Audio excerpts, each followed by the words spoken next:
Hi hello everyone, welcome to our channel. ఓం శ్రీ మాత్రే నమః. కార్తీక పురాణం 17వ రోజు పారాయణం.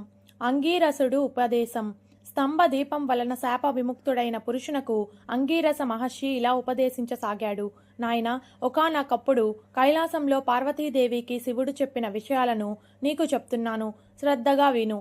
అంతఃకరణాలకి, సద్వ్యాపారాలకి, బుద్ధికి సాక్షి సచ్చిత్ ఆనందరూపి అయినటువంటి పదార్థమే ఆత్మ.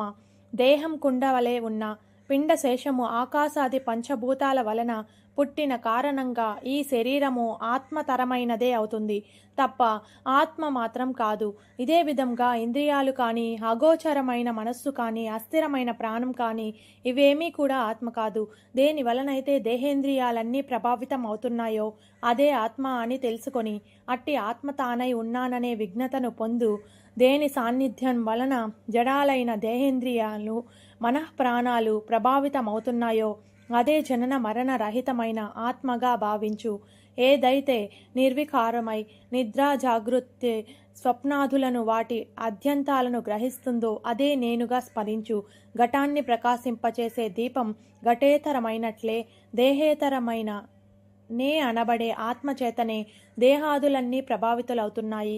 అదేవిధంగా స్వర్వ అవయవాలు మరియు ఇంద్రియాలను కలిగిన సంపూర్ణ దేహాన్ని కూడా ఇది కాదు, ఇది కాకపోతే మరి ఏది అని ప్రశ్నించుకుంటూ పోగా మిగిలేది ఆత్మ అని అర్థం. ఆత్మ అంటే బ్రహ్మ.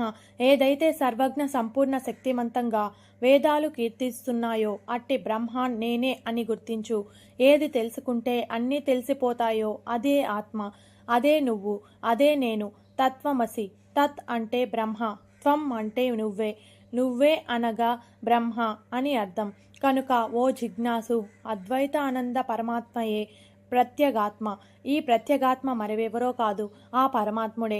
ఈ ప్రకారమైన తదాత్మత ఏనాడు సిద్ధిస్తుందో అప్పుడు మాత్రమే తత్ శబ్దార్థం తనేనని, త్వం శబ్ద సాధనమే కాని ఇతరం కాదని తేలిపోతుంది.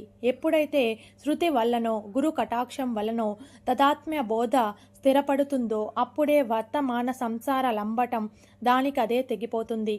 అయినా కూడా కొంతకాలం ప్రారబ్ధ కర్మ పీడిస్తూనే ఉంటుంది. అది కూడా క్షయం అవడంతో పునరావృతి రహితమైన స్థాయిని చేరుకుంటారు. దానినే మోక్షం అంటారు.